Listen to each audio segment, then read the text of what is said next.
Hello, everyone, and welcome to another fine edition of Townie Talks. And today, our guest is Mr. Bill Shirley. If you've seen anybody directing traffic during an accident, most chances are it's going to be Bill here that you would have come across. At any rate, we're in the new exhibit area here for the anniversary of the Gulf War with Operation Desert Storm. And many of the items, or actually 99% of the items in this gallery, were actually loaned to us by Bill. So today we're going to go ahead and talk to Bill about some of his experiences during the Gulf War, as well as some of the other experiences that he has had, I guess, post-Gulf War in some cases. So at any rate, I'm going to go ahead and turn it over to Bill, because I'm sure that our audiences are going to want to know, who is Bill Shirley? So. Well, I guess a little historic background. Served in Vietnam as Marine infantryman. Mm-hmm. Came home, went to college, graduate school, ended up eventually in 1980 going to work for the U.S. Army as a safety specialist / safety management person.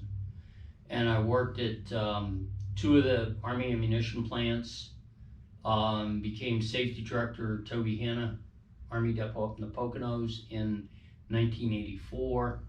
Eventually transferred down to Letterkenny Army Depot in 1990, and was working at Letterkenny as the safety director when the Gulf War started in August of 1990.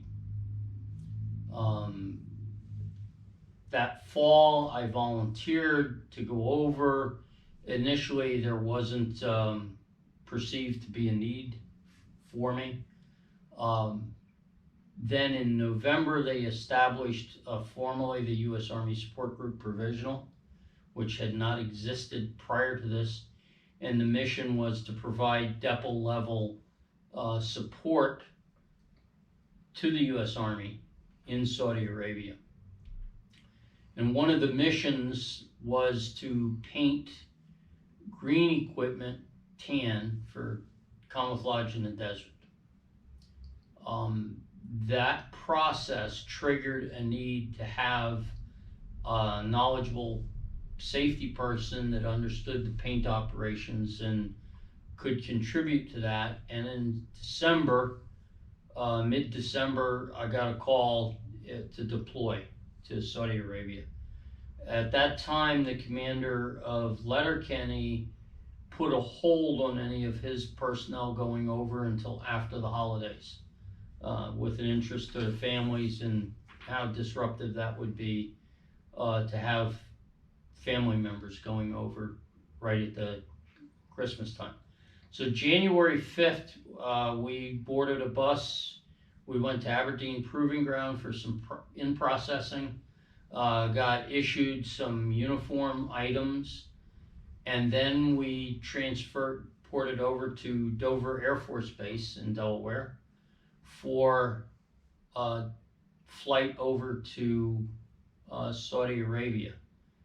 And through a number of interesting adventures dealing with the transport system at the time, which of course was everything that could fly was flying, we finally ended up arriving in Saudi Arabia about the 15th of January. And we actually ended up arriving in Bahrain, got off the plane, we walked through the terminal, and lo and behold, sitting in the hangar was U.S. Marine Corps aircraft that were uploaded and armed. That foretold something was going to happen soon. We got to Saudi Arabia, and the next night, the air war started. And we were I was quartered in Kuwait Towers, although we had a couple other housing areas in that area. We had a number of work areas in the port, and also a compound that a lot of the veterans of the Gulf War would recognize as the Sasco compound. We had leased it from the Saudi Arabian Automotive Service Company, thus Sasco. And since there were signs all over the eastern province directing people to Sasco, we left the signs up and we sort of de facto became Sasco. But we also had, of course, people working in the port, KKMC City and other locations in supporting the Army. We started to establish depot operations. We actually got a production line set up and going for the one engine that I believe came out of trucks. And with that, the ground war stopped. So we then were given the mission to retrograde supplies back to the United States, which was identify, sort, pack, stuff, shipping containers, take those down to the port, and those eventually ended up at Letterkenny and Tobyhanna and other Army depots based on the work of the support group in Saudi Arabia.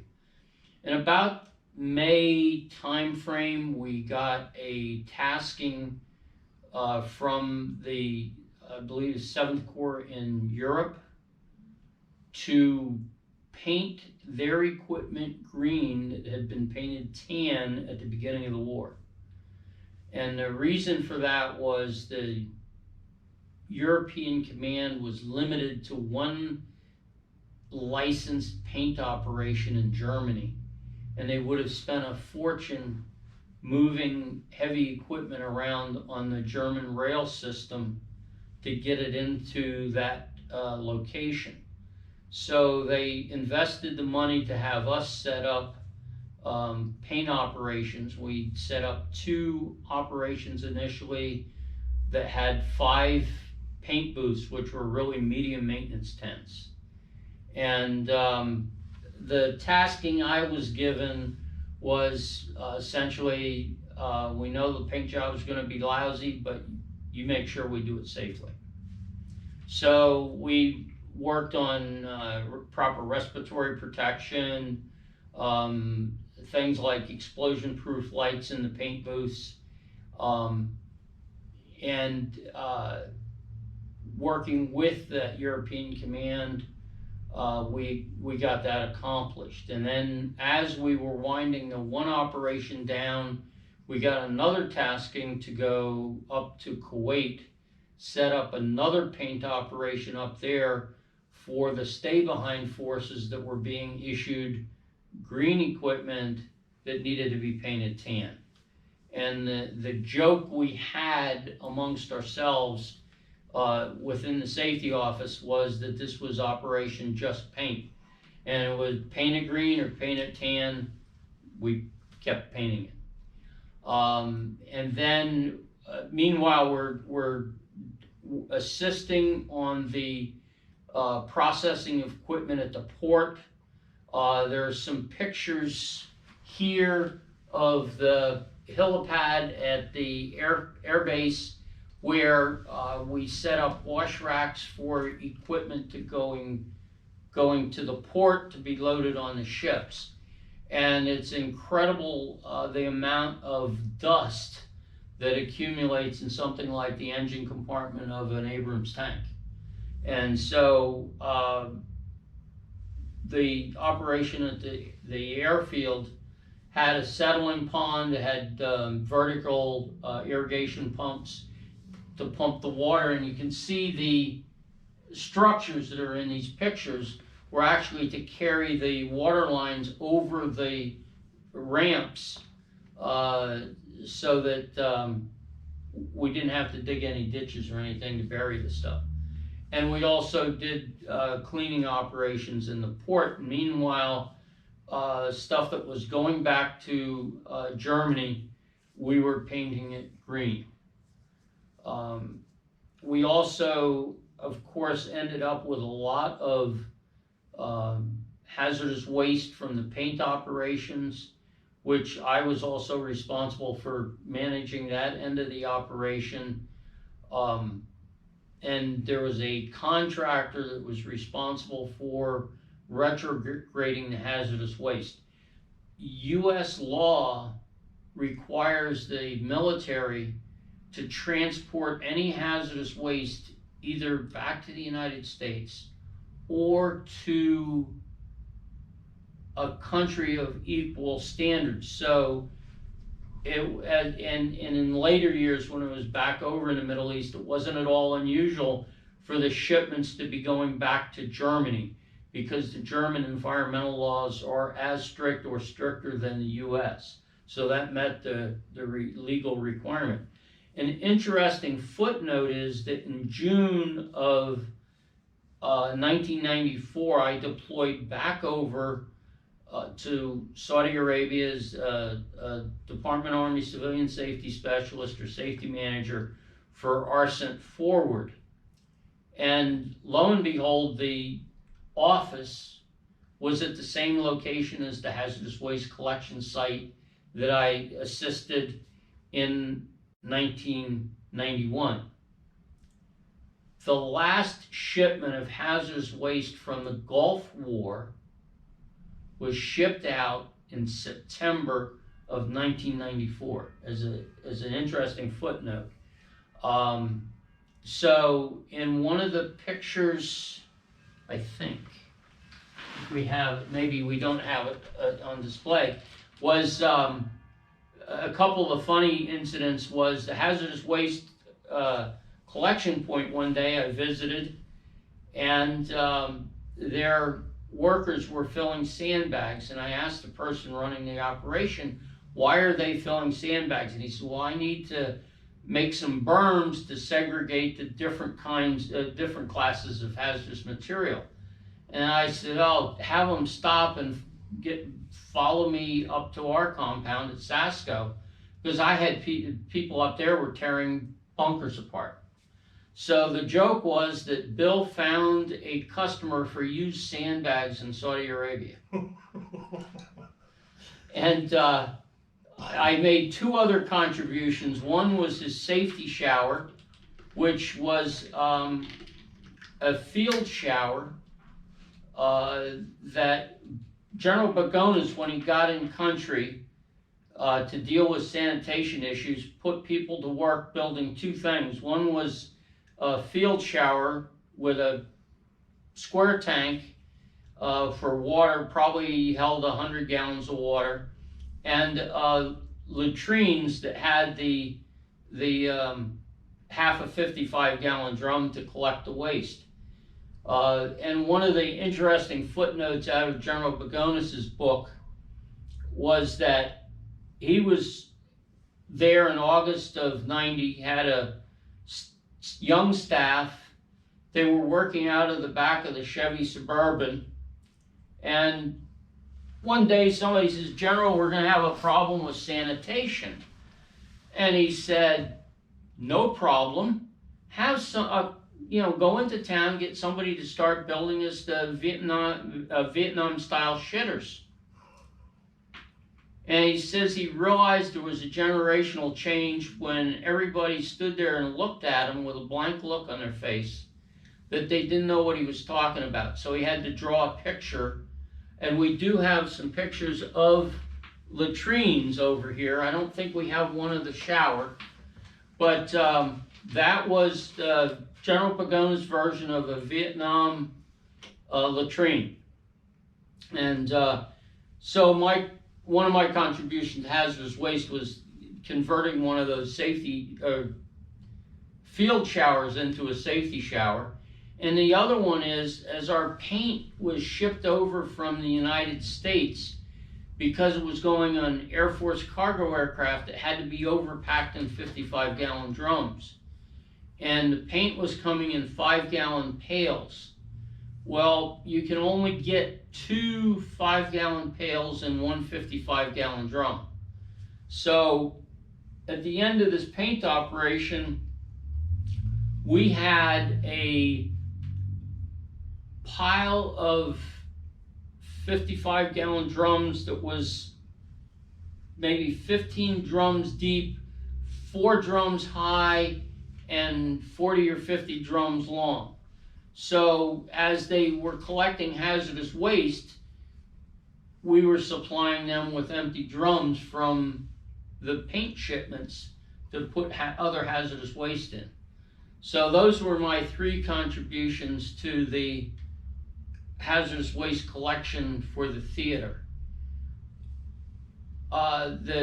The Kuwait operation, where we were painting the green vehicles tan, at the same time we were painting tan vehicles green in Saudi Arabia, the U.S. Army suffered its worst ground accident dollar-wise in history when there was a fire in an ammunition resupply vehicle that transitioned to other vehicles, including fuel tankers, other ammunition vehicles, Abrams tanks, and stacked ammunition. It was stacked out in the open.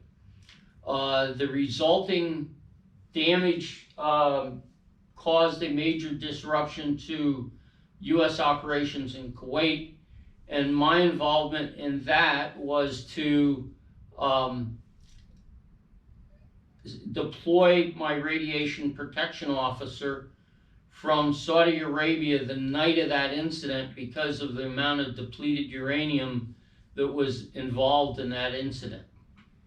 I followed up the next day with other safety personnel from the Department of Army, and significant contributions was reestablishing or assisting in reestablishing the firefighting capability of the engineer unit that had courageously tried to fight the fire and very intelligently knew when to retreat, so none of their personnel were hurt, but they lost a lot of their equipment in that incident. So I helped them build the inventory of what they needed. I also helped start the paperwork process that you have with any major Army accident. And then I beat a hasty retreat back to Saudi Arabia because I was due to start rotating home. And a few days later, I in fact rotated back to the States. Some follow-up action, which is available here, was the after-action meeting at the U.S. Army Safety Center, where they brought together all the career civilian safety people that were involved and some of the military, and those notes are part of this collection. And just sort of follow on to that, I came back to the States, was back in this safety director position. We would see equipment from the Gulf War coming through the depot, and that was always interesting, picking out green equipment that was going to get the paint stripped off of it that I had painted a few months earlier.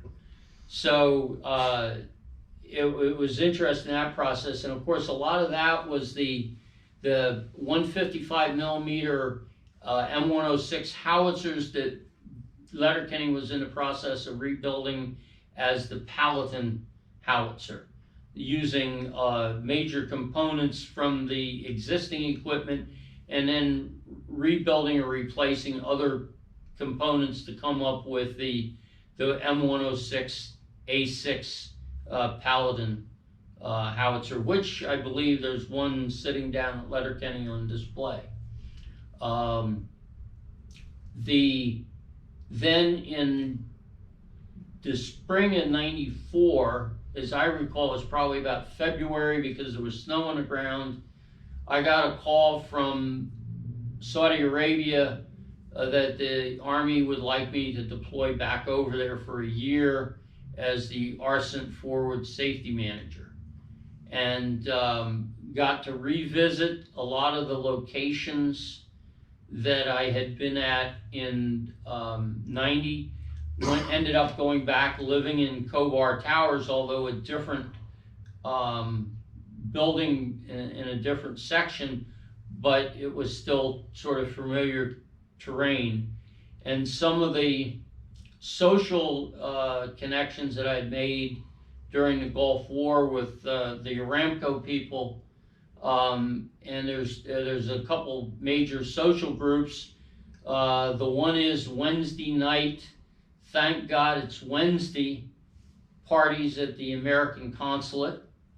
The Marine Corps League social events, and a few from the China Post '1 of the American Legion, who was another social powerhouse in the Eastern Province. And in '94, '95, I had responsibilities not only in the Eastern Province, but also up into Riyadh, and there was an operation in Bahrain that we had command and control over, and then there was a deployment up to Kuwait at one point.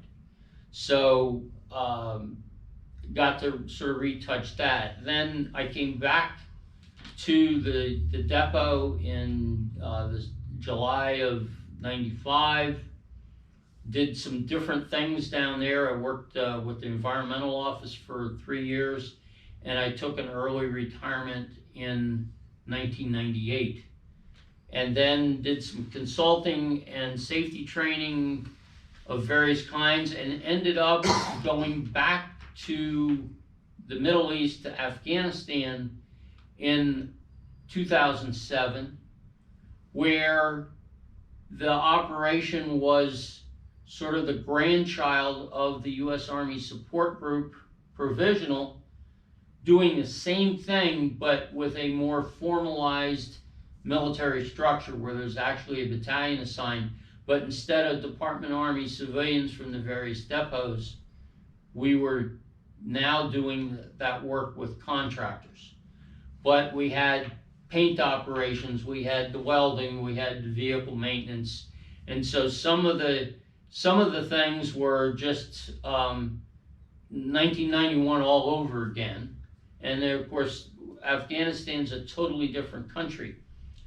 In '91, if we needed safety equipment in Saudi Arabia, they would give me a contracting officer with a briefcase full of money, and we would get in an SUV and we'd drive downtown, and we would go into safety equipment supply houses that existed because of Aramco and the industrial operations in the Eastern Province. And we were able to buy respirators, and later on in I guess '95, bought fire extinguishers there. But '07 and '08 up in Afghanistan, they have none of that sophistication.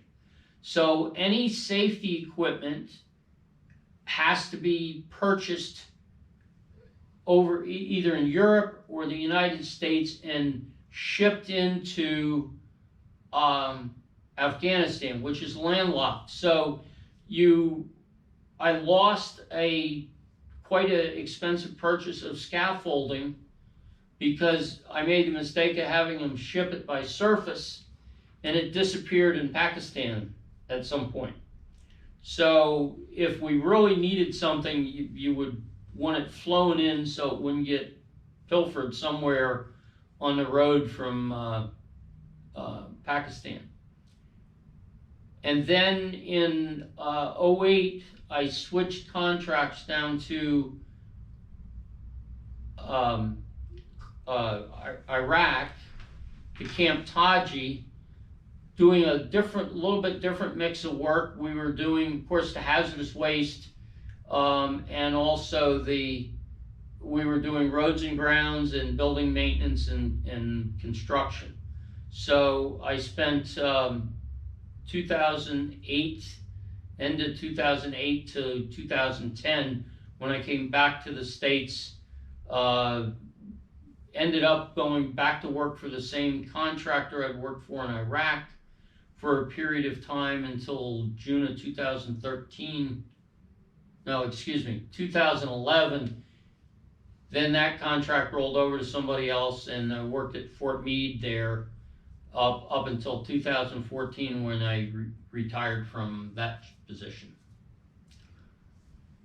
Some of the things that we have in the display might be sort of footnotes. There's a field jacket here that has a story. One of the things that happened is we bussed from Letterkenny down to Aberdeen Proving Ground. And Aberdeen Proving Ground was processing hundreds of people, and they ran out of a significant amount of clothing items and equipment. So we got the critical essential stuff, which was the gas mask and the MOP 4 suits, and the BDUs would come later. And we went over to Dover, and we're sitting waiting for a plane at Dover one day when somebody said, you know, we have the paperwork for all these clothing items. I wonder if the Air Force can fill the order. So we jumped in a vehicle, drove over to the uniform supply point at Dover Air Force Base, and I ended up getting 2 items on my list that hadn't been filled by the Army. One was this field jacket, and the other was a pair of boots, which unfortunately we can't find.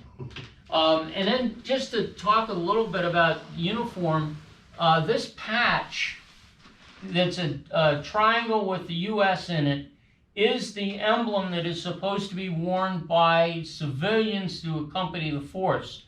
So that would include Red Cross representatives, the Army Logistics Assistance representatives, various people. And it can be worn on a uniform in one of 3 places, or I guess somebody might try all 3. On the shoulder, where your unit patch would normally go, over your left pocket, or on the hat. And I've seen all 3 worn. And of course, we put on the U.S. flag, and this is a leading or attacking flag. You'll notice the star, field of stars is in the upper right-hand corner instead of the upper left-hand corner. And this occurred right at that point in time. And one of the things we would do for entertainment, because people were wearing flags both ways, it didn't matter which way the flag faced, we'd tap somebody in the shoulder and tell them his flag was facing the wrong way. And since the Army regulations were ambiguous, we could bet people any amount of money and they could never win the bet. And then, of course, we never collected on it either. So that's the story with the field jacket. And then eventually we got the chocolate chip camouflage, which is on the mannequin. Some of us who were a little bit larger ended up buying a lot of ours from some of the non-governmental uniform sources, and then we also got a fair amount from the government. When I went back over 94, 95, they were transitioning from the chocolate chip that you see here to the 3-color camouflage. And when I went back over as a contractor, at that time, the contractors were not wearing uniform items. And there's a variety of reasons for that. We basically wore what you would see in a garage or something here in the States, tan work shirts and pants, and that's what we wore as contractors. So, do you have any questions? Actually, I do, and I know some of the answers to them, but I think some of our folks out there probably would like to have you kind of go into it. You mentioned Kuwait Towers numerous times, and that's where you guys pretty much were set up during your time over there. And of course, you say that Kuwait Towers is pretty much like a national landmark. It's a recognizable if you see photographs. Kuwait Towers was built by the Saudis as in anticipation for the need for public housing. and it's a large public housing complex. Approximately half of it was used for Kuwaiti refugees during the Gulf War. The other half was given to the U.S. military to use. And it consisted of, do we have the... We do have a photograph. But it consisted of a mix of buildings. Some had 2 apartments per floor and were shaped like an I. The others were 3 apartments per floor, and they were basically shaped like a T. And there was also a series of parking garages that were just one level but depressed, that were then used by the U.S. military for various things. So there was a parking garage converted to a PX. There was one that was converted to the self-help supply for the, call it a mini Lowe's, if you needed some 2x4s or something you could go to.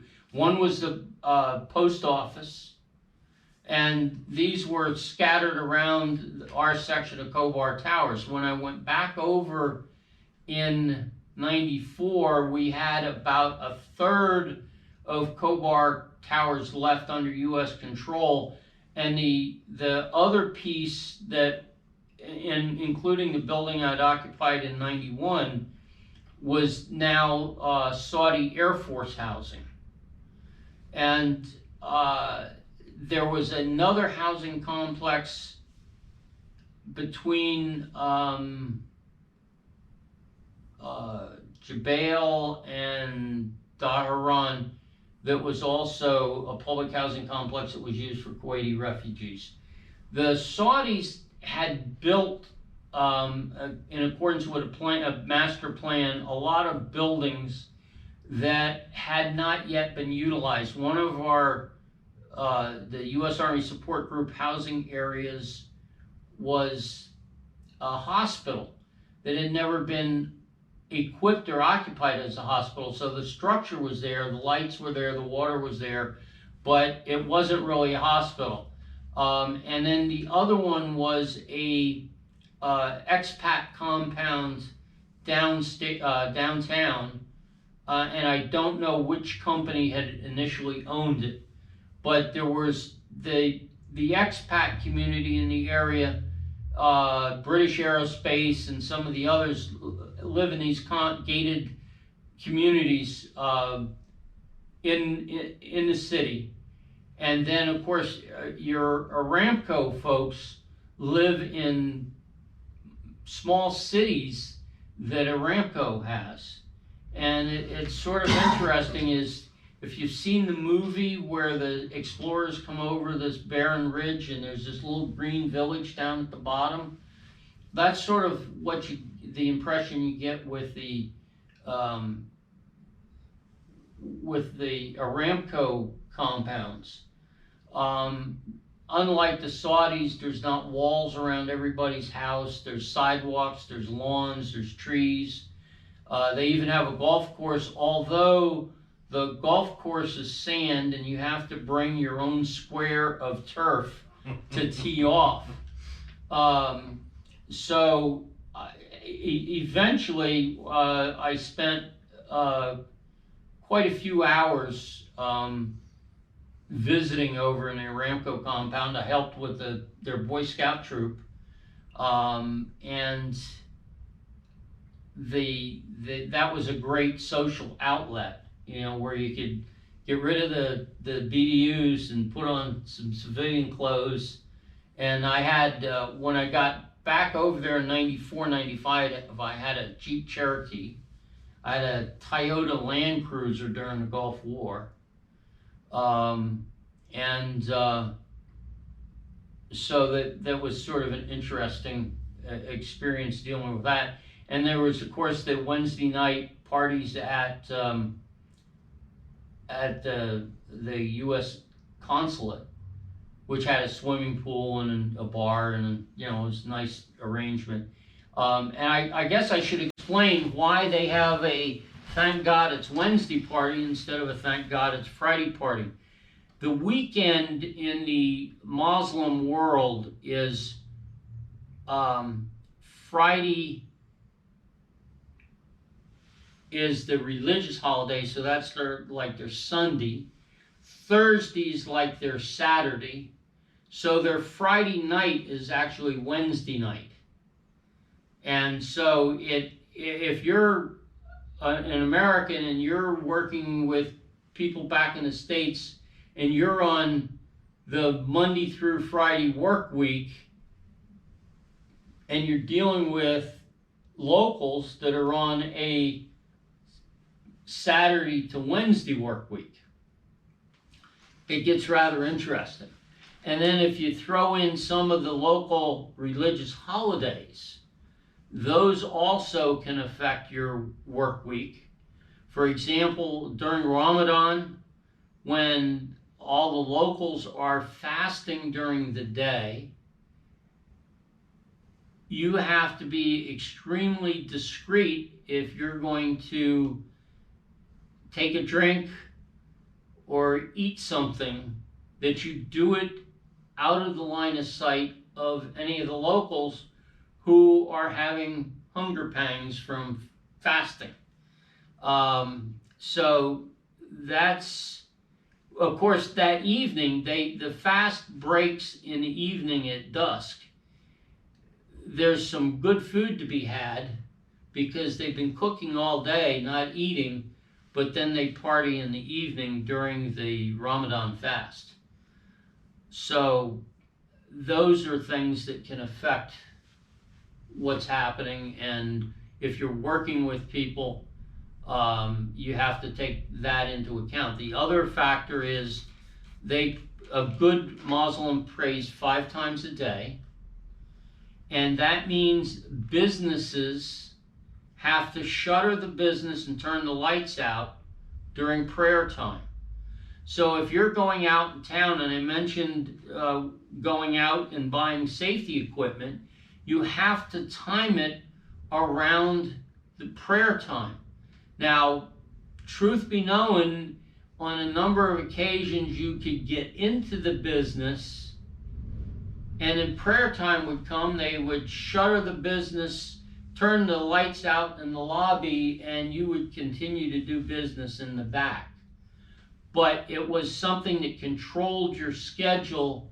You couldn't walk up and ring the doorbell during prayer time. It was closed. So you either had to get there before prayer time or get there after prayer time.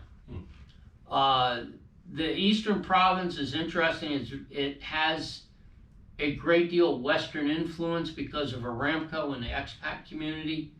It has a level of sophistication. I mentioned the safety equipment during the Gulf War, and of course again in 94, 95 when I was over there were needs for safety equipment, and they would refer people to me, and I could direct them to where to go.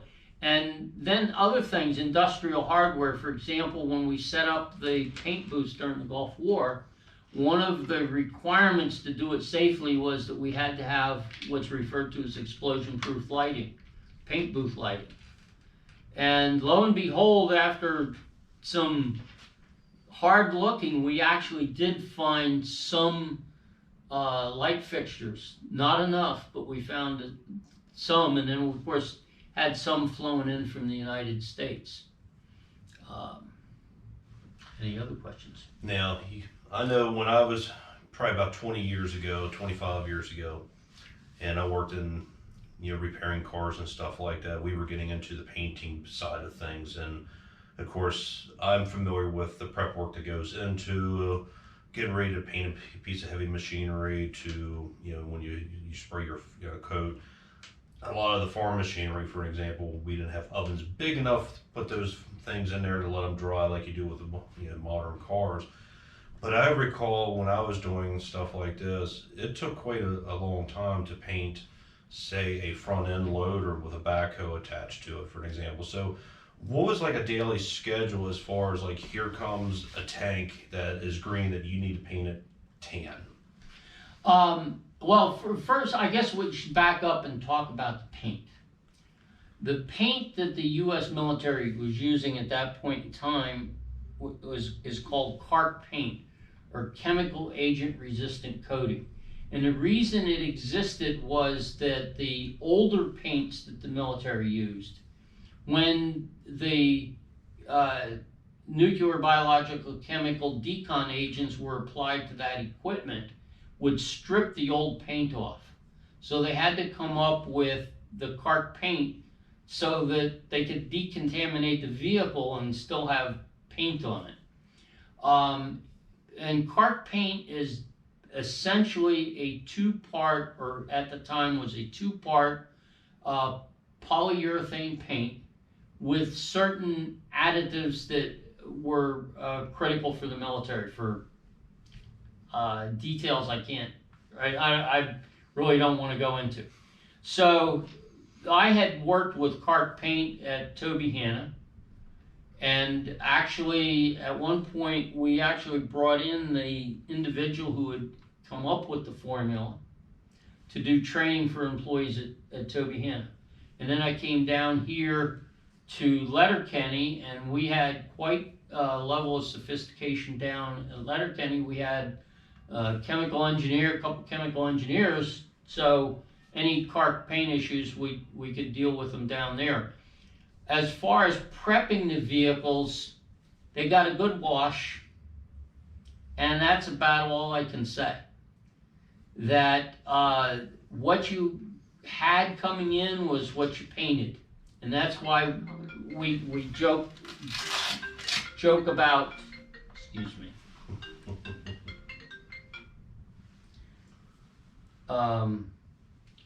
we joke about 7,000 lousy paint jobs done safely in the desert. A couple of funny stories. One, GIs with wheeled vehicles weren't getting priority to get their equipment painted. So a couple of young GIs with a Humvee came up with a very creative solution. They went into town and bought tan latex paint, and they found a hose with water someplace, wetted the vehicle down, took shovels of the sand, or actually dust, and flung it on the vehicle with the windshield wipers going. So they ended up with a coat of wet dust on the vehicle, which they then would let dry and paint with latex. The alternative one was to paint the vehicle with the latex, and while the latex paint was still wet, drive out in the desert and do donuts and kick up a dust cloud.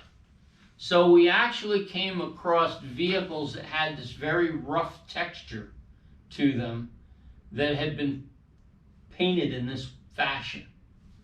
And we just put a green coated paint on top of that. So if somebody buys a surplus vehicle and they find green paint, tan paint, and what looks like sand, and then whatever the original color was, which was probably green again, they have found a Gulf War veteran.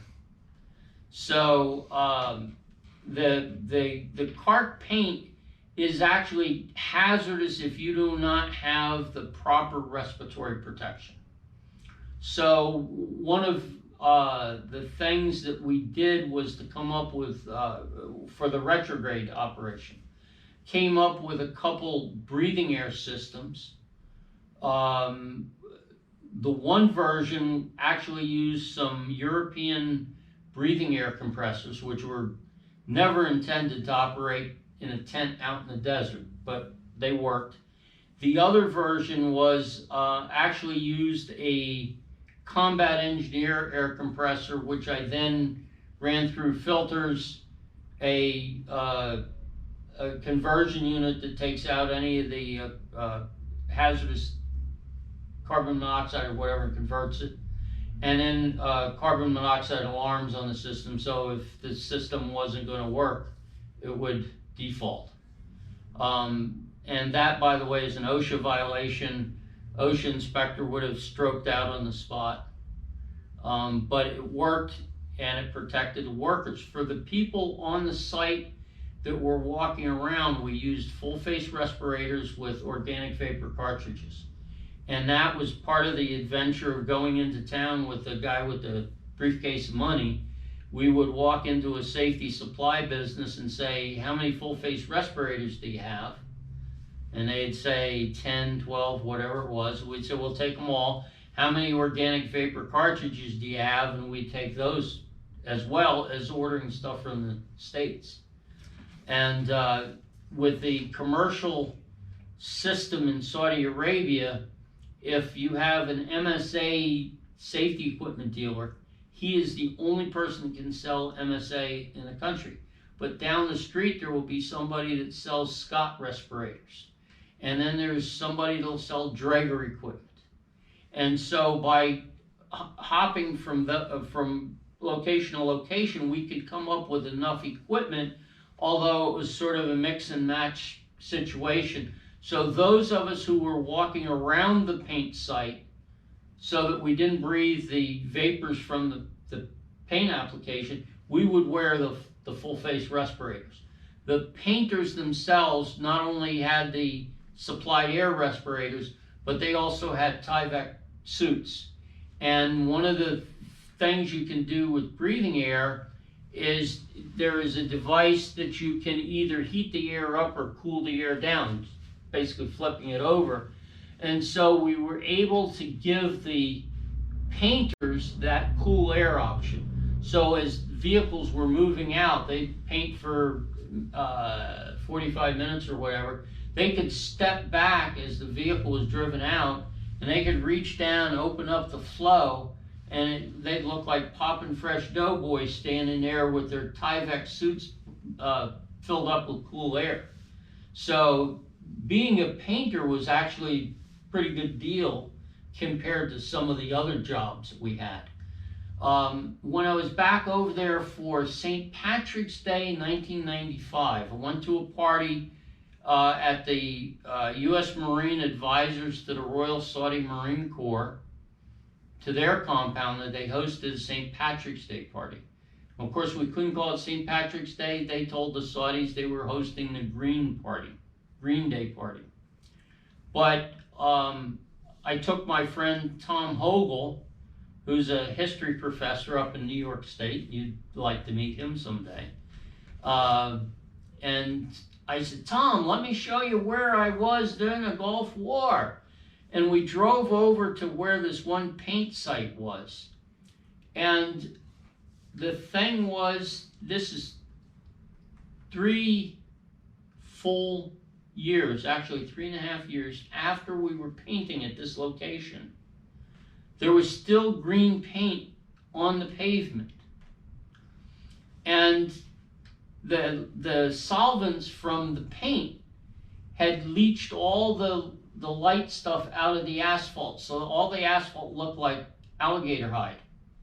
And the little bright glass reflectors that they have on where it doesn't snow and there's no snow plows, well, an Abrams tank that does a pivot steer on the little glass reflectors pretty well destroys them. And I looked at Tom and I says, Tom, I need to get out of here, because if the guy that owns this road sees me and recognizes me, I'm going to end up in jail, because we promised him we would not damage his road that we had the paint booth set up on. So I got to revisit that location. It didn't really get back down to the port location. I think they built a cement plant or something where we had painted during the Gulf War, so that wasn't available to sightsee on. Any other questions? So you talked about the festivities with the Green Party and some of the social aspects of it. One thing I think our viewers would like to hear that I haven't heard you mention yet is the term Wolfie Burger. There was a warrant officer who was the food service officer or whatever for General Pagonis. They came up with the idea of taking shipping containers and turning them into hamburger stands. And because the gentleman's name was Wolf, they became known as Wolfie Burger stands. And we had one, for example, down at the port, right close to our work area, where we could walk over and get a hamburger and fries. And it was a break from MREs or T-RATs for the military, and they could move them around because they were shipping containers, so they could back a truck up with the appropriate equipment, pick it up, and move it to someplace. And I know that Wolfie Burger stands were all the way from the port in Saudi Arabia all the way up to the Kuwait Saudi Arabian border. So that's quite a distance that they had Wolfie Burger stands. And so there's a picture here of one, and I'm pretty sure that's the one we had down at the port. So they had the grill and all the equipment. If you think you can, it's like a food truck, and only it's in a container. So Kind of like a tractor trailer food truck there. yeah. So I know that when I was growing up, I was probably about, I'm going to say probably 13, considering this is 30 years ago. And I remember seeing on CNN, which by that point in time, I think the Gulf War is what gave a lot of those 24-hour media stations the popularity in which they ran off and we see today. But I remember seeing all the missiles, the air launches, the air attacks and everything like that. And I remember just seeing all of the destruction that the news was reporting on. And one of the things that you always heard, and I still hear today, is the term, the highway of death. What is that? Because I've seen a lot of those references in hundreds of the photographs that you shown me here at the Historical Society. There's different sections. Basically the highway route from Kuwait City up into Iraq. The portion that I got a chance to explore and that you have some pictures of was the portion close to Kuwait City, it was to the west of Kuwait City, going up a ridge to the escarpment, and then it passed there, of course, went a number of miles to Kuwait. But basically what happened was there was a panicked exodus of Kuwait troops from Kuwait City, which was fortunate for us because the way they had prepared Kuwait City with improvised fighting positions that they abandoned. If they had stayed in those positions, I described it at one point as we would have had Stalingrad without the snow. We would have had to fight block to block, building to building, because they would go, for example, on a construction site, take a pallet of cinder blocks and build themselves a bunker back up on a high floor in a building.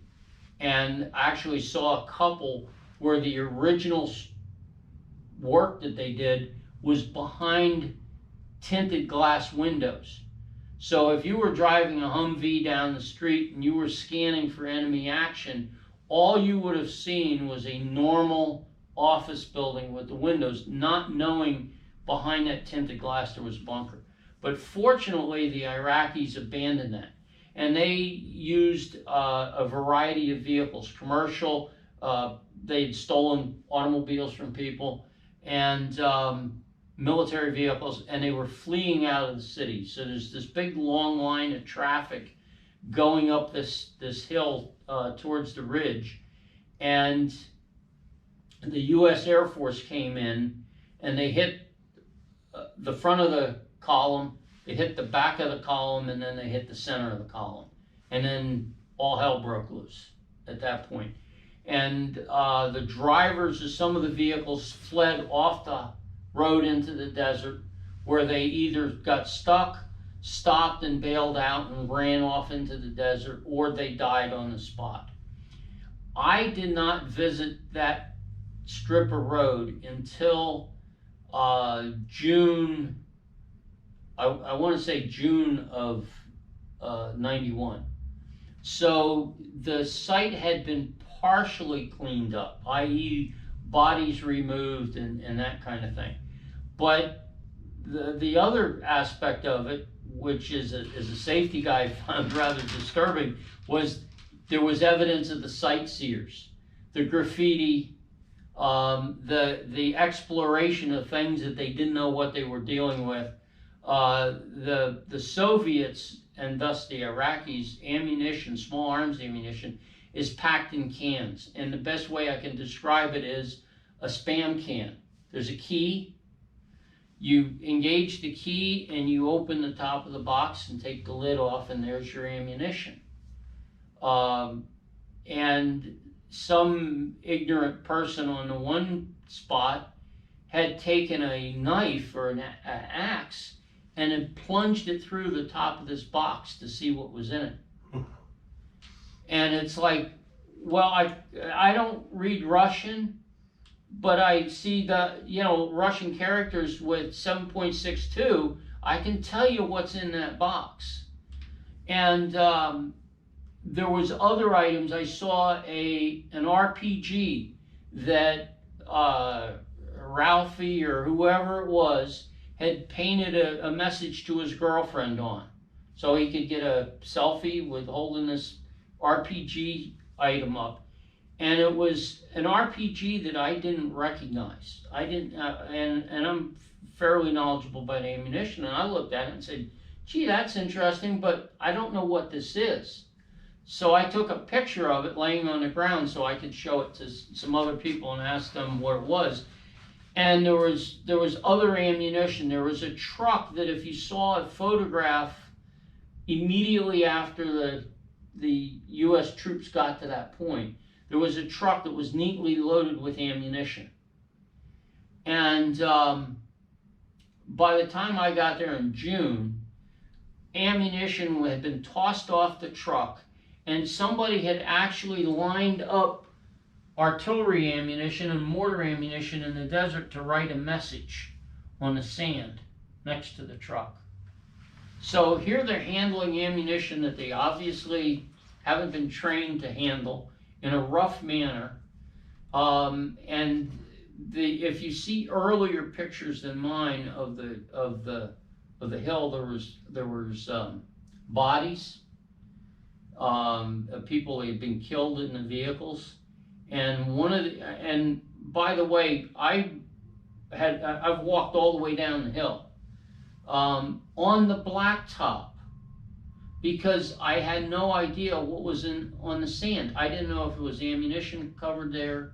I didn't know if there was biological hazards. I didn't know what it was. And I was walking down one day with somebody, and the guy started to souvenir a prayer rug. And I looked at him and said, are you sure that there's no body fluids in that prayer rug that you're picking up in your bare hands? There's no insects. And of course he realized what I was trying to tell him and dropped it. But there was a lot of sightseeing on that section of road. And there were people that were hurt sightseeing. There was a Corps of Engineer employee, or a couple employees, that had a sedan. They drove out into the desert and hit a piece of ordnance. Not right there, I don't think at that section of highway, but somewhere else. We had two civilian employees, one from Red River Army Depot and one from Corpus Christi Army Depot. When things got quiet and they went into, and we started taking some time off, they took a weekend off and they rented a very nice Land Rover and went sightseeing, souvenir collecting. And their intent was to go up into Iraq, and they weren't paying attention because the news had reported that the Wolfie Burger stand at the border had been moved out. And that was usually the last piece of equipment that disappeared. So if they would have been paying attention, they would have realized that U.S. forces were pulling back at that point from that location. So there was a Red Cross checkpoint who doesn't stop anybody. You can go in and inquire, get information, but they'd sit there and watch you drive by. So Juan and John drove by, crossed the border, and the next people they saw were Iraqi soldiers with AK-47s who proceeded to take them prisoner. In the meantime, we had gone to work Monday morning. Somebody walked through the office and said, "Hey, you guys seen John or Juan?" "Nope, haven't seen John or Juan." "Oh, okay. Well, maybe they'll show up. Lunchtime rolls around, no John or Juan." So somebody goes, "Well, somebody's got to go in and tell the colonel that he's missing 2 civilian employees." So somebody goes in, tells the colonel he's missing 2 civilian employees. He immediately calls in his chief of supply, who was a lieutenant colonel, and tasked him with getting a helicopter and going and searching for John and Juan. And how the lieutenant colonel's flying up to the border to find John and Juan. The Red Cross notifies the command that the Iraqis have a couple crazy Americans that they want to give back, that they don't want them. So the lieutenant colonel flies up to the border, they land the helicopter, the Iraqis show up with John and Juan and the Land Rover, and the Red Cross is there to officiate the transfer of people. And Juan is got the living daylights scared out of him. He's very quiet. John decides he's going to get in the face of the Iraqi colonel and demand the money that was stolen from him by one of the early Iraqi soldiers. John is out whatever number of dollars it was. And the Iraqi officer wanted to get rid of these guys, and he pulls out his wallet and says, "How much do we owe you?" Counted the money out of his own pocket and gave it to John, and they put them on a helicopter and fly him back. Well, the standard rule in the United States for anybody, a diplomat, a civilian, a member of the military, is if you are exchanged in that circumstance, you will be flown to usually a medical facility in Germany to make sure you're okay, and then you will be flown back to the United States. And you will then be whatever appropriate process to go back to work in the States or wait another assignment or whatever. You will not be left in the theater of operation where you were captured by hostile forces. And I know of a case where a general officer was kidnapped many years ago by some Italian terrorists. He went through the same thing. There's been people from the Iranian embassy when that fiasco took place in 1980 or 79, 80. They were processed the same way. So anyway, John and Juan are gonna, hey, we're putting you on a plane, sending you home. And John started screaming and hollering because he was making some pretty darn good money working overtime. And all of a sudden he realized that his pay was going to go back to what it was normally. And he still ended up getting on a plane and going back to the States. But it's an interesting footnote how those things happen, And he was also upset, but the lieutenant colonel took an extra day to get back with the Land Rover, and he had to pay another day's rental. And that brings up another story. When the U.S. forces first got boots on the ground in August of 1990, they had no U.S. military equipment there to draw from. So they basically went into town to the automotive rental companies, which you'd recognize the names of the various rental companies. And all those rental companies had SUVs and pickup trucks and whatever to rent. So, for example, General Pagonis's crew rented a Chevy Suburban, and that they operated out of that for a number of days or maybe even more than a week. So the initial people that were deployed in August of 90, most of them were there on a limited basis, 30 days, 60 days, maybe 90 days. And at the end of the time, they would go to the airfield, pick up their replacement, say, here's the keys to the apartment, here's the keys to the SUV, I'll see you, and they get on that plane and go back to their normal life. So as you can picture that process occurring once, twice, maybe 3 times, who rented the car, under what conditions they rented it from, and who they rented it from was lost. All the guy knew was this is my Suburban and I'm driving it. So at the end of the Gulf War, and they had rented tractor trailers, intercity buses. One of our jobs was to refurbish intercity buses that had been militarized. And General Pagonis got the rental bill. And it was an outrageous number in the millions and millions and millions of dollars. And General Pagonis pounded the table and said, we're giving them back all their rental vehicles now. Well, we had some alternatives. There were some Chevy Suburban or Jeep Cherokees. There were, of course, Humvees. There were some VW buses. And, so there were some vehicles available to us without the rentals. So I'm driving the Toyota Land Cruiser, and they had started, people that have been in the U.S. military understand what I say by vehicle dispatch. You're given a piece of paper, usually in a clipboard or in a book, that says Private Smith has been, assigned this vehicle, and you enter in the mileage and all the details, and that entitles you to get fuel and so on. Well, at the beginning of the Gulf War, they didn't do any dispatching of vehicles.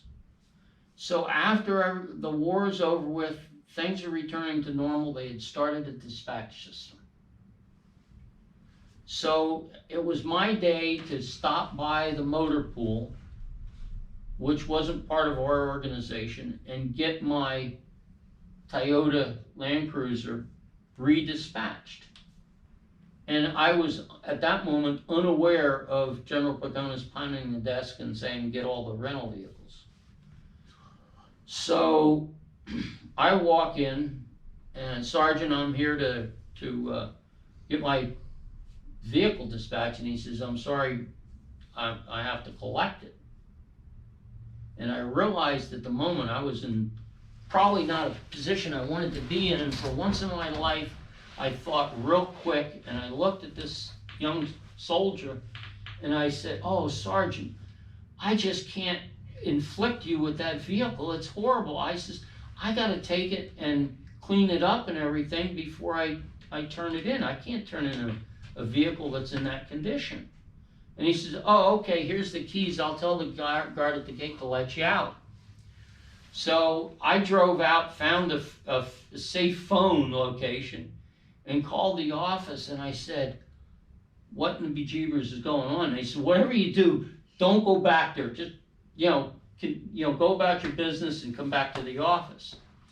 But a day or so later, it was like, yeah, you gotta take your, your Toyota Land Cruiser down.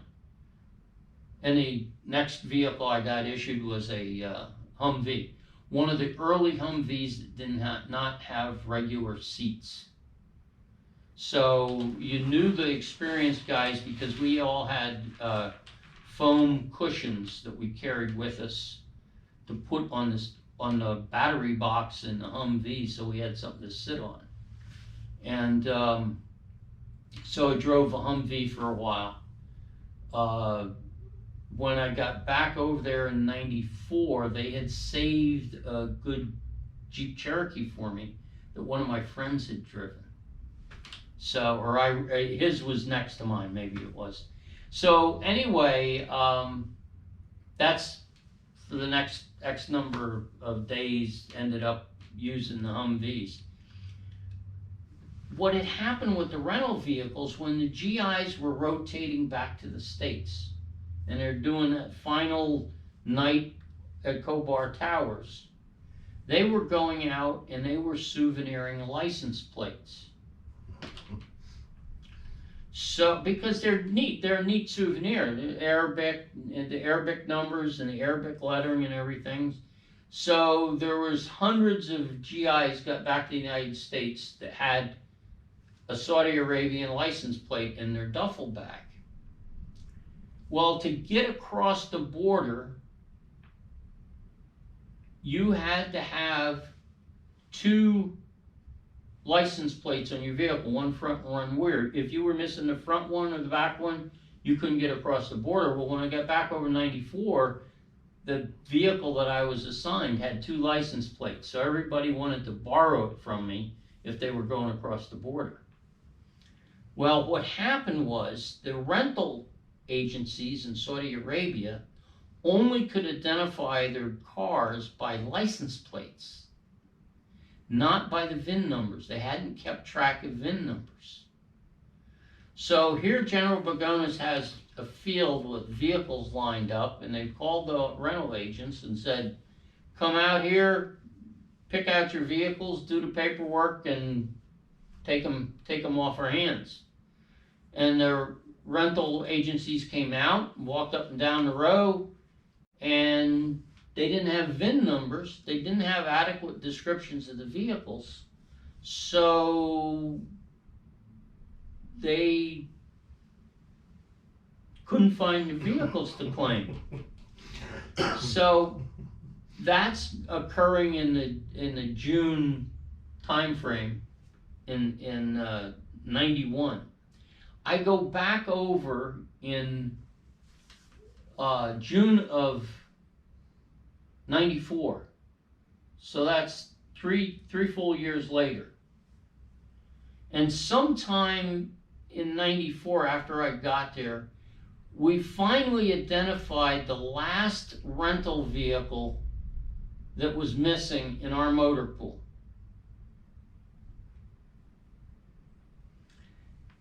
Because they had to go back to the manufacturers.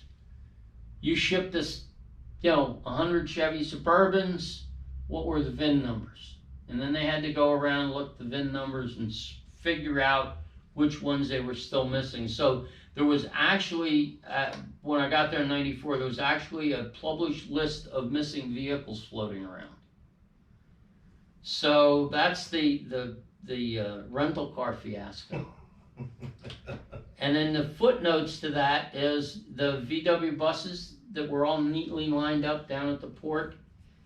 The guy that had the keys for those in '91, he went back in April or May timeframe. He packed the keys for all the VW buses down at the port, took them back to the States or Germany or wherever he went back to. So that was one fiasco. So because the Japanese had donated the Jeep Cherokees, the Germans donated the VW buses. And there was some other, the Germans also, or the Czechs, had donated some other equipment. One of the ones was, I learned the German word for water is Wasser, because we had Wasser wagons that had come as part of their contribution to the war effort. The bad note with that too is that those vehicles were again handed out to people without being dispatched. So a unit might have proper ownership of, say, 50 trucks, and they've been given a half a dozen German trucks, but they're not accountable for those trucks. So they're coming back at the end of the war to out-process and get on the airplanes, go home, and a truck breaks down, and it's one of the German trucks or the Czech trucks. They just push it to the side of the road and keep on going. So periodically we would spot these abandoned vehicles alongside the highway. And one of the really bad situations, which ended up, I actually had to get the message up to General Pagonis to get it taken care of. Somebody had abandoned this truck on a off-ramp, or a ramp transitioning from one expressway to another. And the Saudis have the bad habit of passing you on the inside shoulder on a ramp, which here's this truck sitting there, and I could just picture this Mercedes coming screaming around the corner trying to pass somebody, and all of a sudden the truck is there. So I notified a couple people. I said, hey, there's a truck, told them where it was. You got to pick it up. You got to pick it up. And is still there a couple days later. So there was a system where you take a 3x5 card and write an issue on it, hand it to your boss, and he had them from various people. He probably wrote a couple. And then when he went to the staff meeting with General Pagonis, they'd throw the 3x5 cards on the table, and Pagonis would then task various people with taking care of the issue. My 3x5 card on that illegally parked truck made it up to General Pagonis before somebody was motivated to move it. And there's a whole bunch of stories about equipment. Units were issued equipment once they got in the country. There was stolen equipment. One of the more humorous ones, there were 4 Army majors or reserve majors that were living in our building. And in the morning, they would come downstairs and they'd each have a door for their Humvee. With the soft top, the doors come off. So if you don't want your door stolen, you take the door with you. So they'd come down, pick up their cup of coffee at our coffee pot with the door, and they'd say good morning, and they'd go out the door. I don't know who they were, where they were going, but the one morning they come downstairs and we good morning, and they get their coffee and they go outside, and a couple minutes later one of them comes back in, he's sort of white in the face, and he says, somebody's stolen our Humvee. They cut you usually secure, back in the day, Army vehicles with a chain through the steering wheel, and somebody cut the chain, took their Humvee. But they had the 4 doors, so this doorless Humvee was driving around, There were a number of open auto theft cases that CID was investigating at the end of the war, that being just one of them. There were people that stole trucks, military trucks. They were offloading. The one story was they were offloading trucks at the port, and this lieutenant or captain was going along with a checklist, and he's signing the dispatch, the paperwork for each vehicle he's taking custody of. And he started at the front of the line, and he works his way to the back of the line. By the time he signed for the last vehicle in the column, the first one had been stolen. So that was, and because they weren't dispatching vehicles in the normal fashion, the guards at the gate couldn't ask to see, can I see the dispatch? Because people didn't have them. What was your other questions? Okay, so we know March 3rd, 1991, that's when the Iraqis pretty much accept the treaty. So, what was the feeling like over there when all of a sudden it was announced war's over? A lot of people going as fast as they could to an airplane to get back home. And what happened with us, as there were supply points all over the place, various things. The first thing that happened is some of the supply points opened up for what they call free issue. So there was a medical one that we hit, and I got vehicle first aid kits for all the vehicles in our fleet that didn't have them. One of the bizarre ones is the guys came into the office one day and they had a box yay square, about yay long, and it was like, okay, what have you found this time? You know, kind of thing. Polypropylene body bags came in a roll, and thank God they didn't need them, and here they're, you know, giving them away. So we had a rather dark humor list of things you could use body bags for, and sometimes it was useful. You know, nice big piece of plastic. I had a roll in the back of my vehicle. I went up to Kuwait, and I was bunking in with a military intelligence unit. And I came in one day, and there was a bunch of young lieutenants sitting around the table, and this is part of the stay-behind force. They were piecing together the military maps of Kuwait. And I looked at what they were doing and chatted with them. And I said, by the way, I says, what are you doing for map cases? They said, well, we haven't got to that point yet. I says, I go out to my vehicle and I get this roll of polypropylene body bags, which is pretty heavy gauge. And I take them in and I says, you might want to try this. Well, it turns out you can get half the country of Kuwait into one body bag. So I didn't explain to them what these were. You know, they were very appreciative and very happy that they had them. So I end up going back up after the explosive accident and needing a place to sleep. I went to that warehouse, walked in, to, you know, knowing that they'd have an empty bunk for me. And here the group of lieutenants is sitting around the table. And one of them looks up at me and goes, oh, Mr. Shirley, do you have any more of those map cases?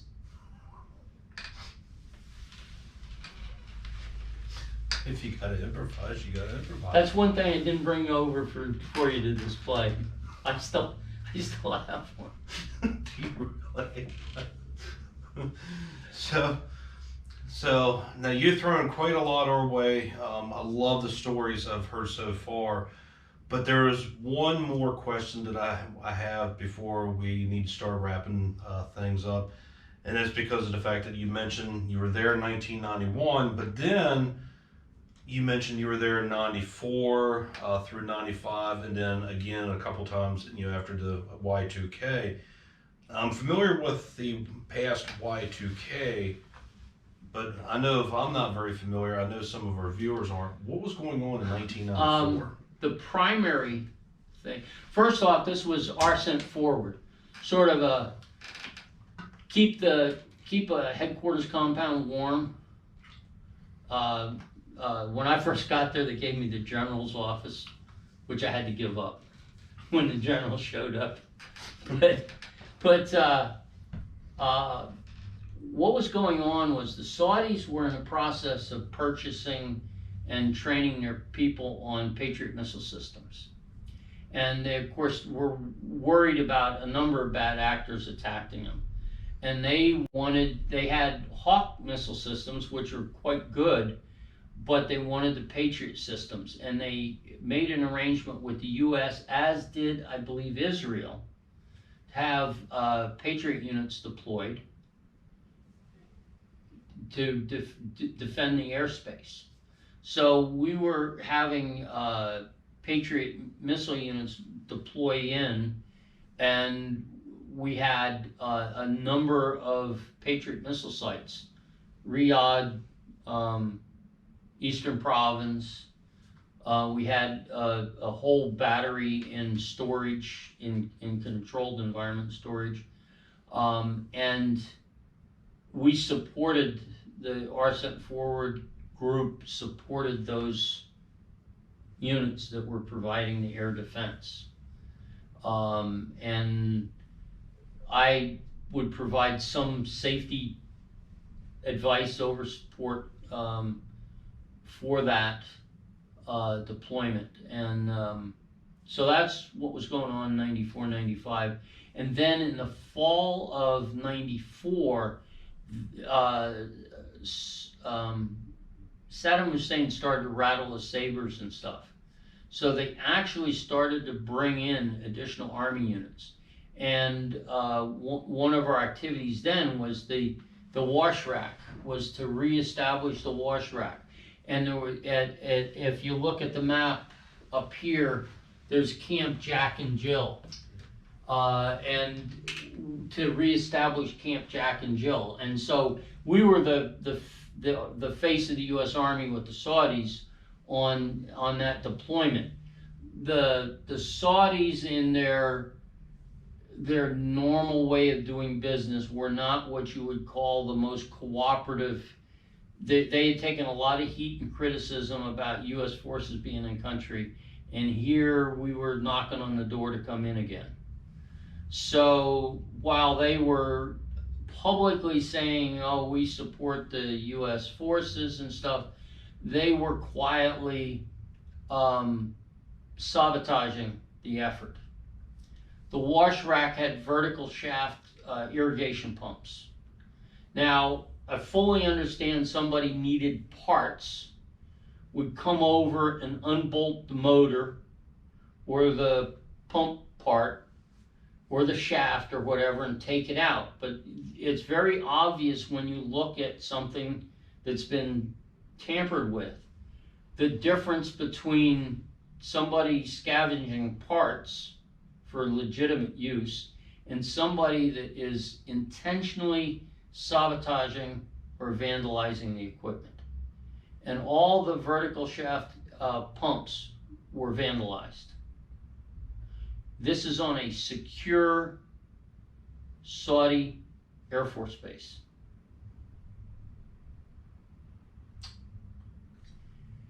The story with Camp Jack and Jill. I'm driving down probably this road one day, and I see a truck come out from that direction, and he's got some kitchen equipment on the back. He's got a large kettle, stove and whatever, just 3 or 4 pieces of equipment. And I take note of it, but didn't think too much of it. And later on, we finally got the Saudis to admit us to Camp Jack and Jill so we could do an inspection on what we needed to do to bring it back up for if U.S. forces to occupy it if needed. And the first scene that greeted us when we got there was the fire pump house at the gate. There was a guy in there taking things apart. The next building we entered was the dining facility.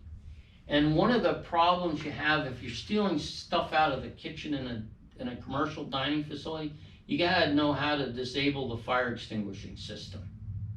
And obviously the guy with the stuff on the back of the truck didn't know that. And he had discharged the dry chemical extinguisher system in the kitchen. But there were 4 clean spots on the floor. The 4 clean spots matched the 4 items I saw on the back of this truck of this guy driving. Now again, we're on a secure military installation.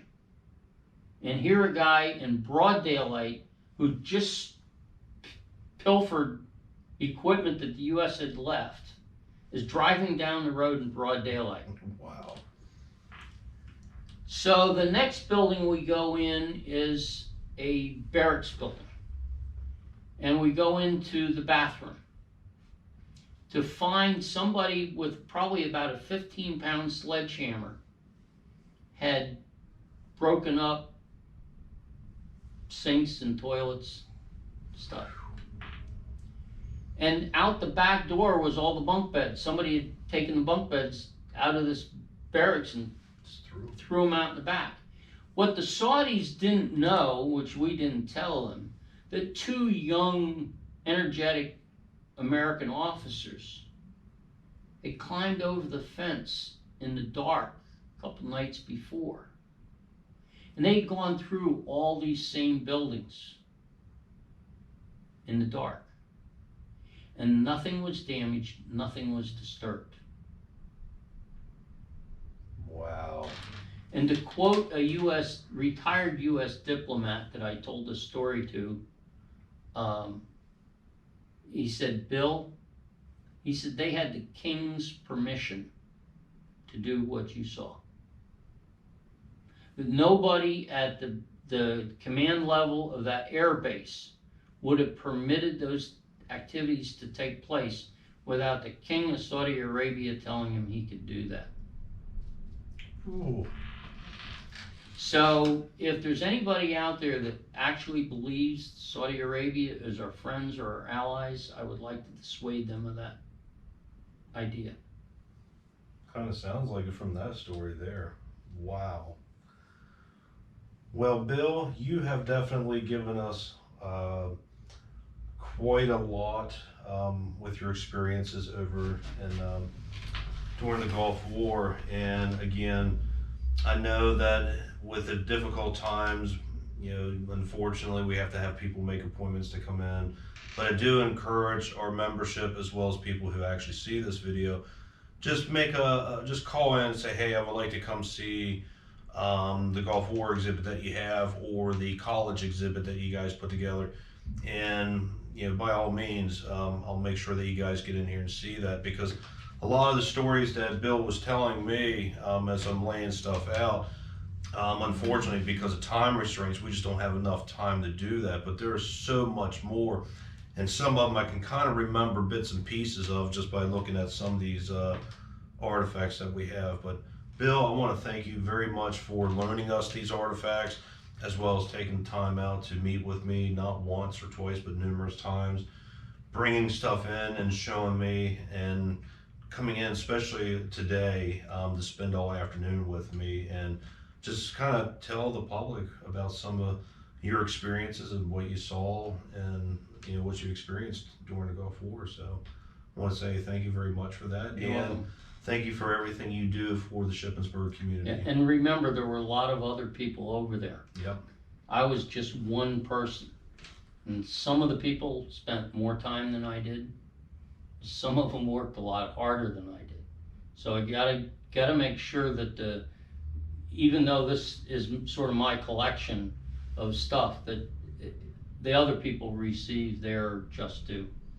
So if you also served in the Gulf War, by all means contact me, because I would like to go ahead and record your story as well.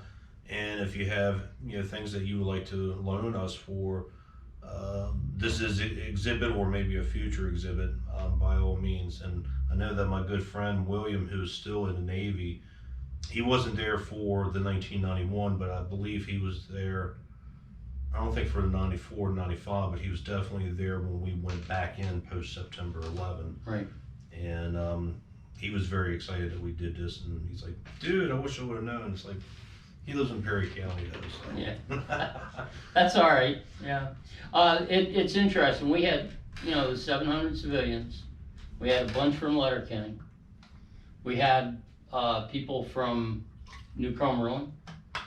We had people from Anniston, from Red River, from Corpus Christi, and a couple of the other depots. So it was quite a group that came together as a team and functioned along with the military, because we had some reservists and reserve and guard units that mixed in with us, and with everybody working together. So awesome. Well, again, Thank you very much. Thank you.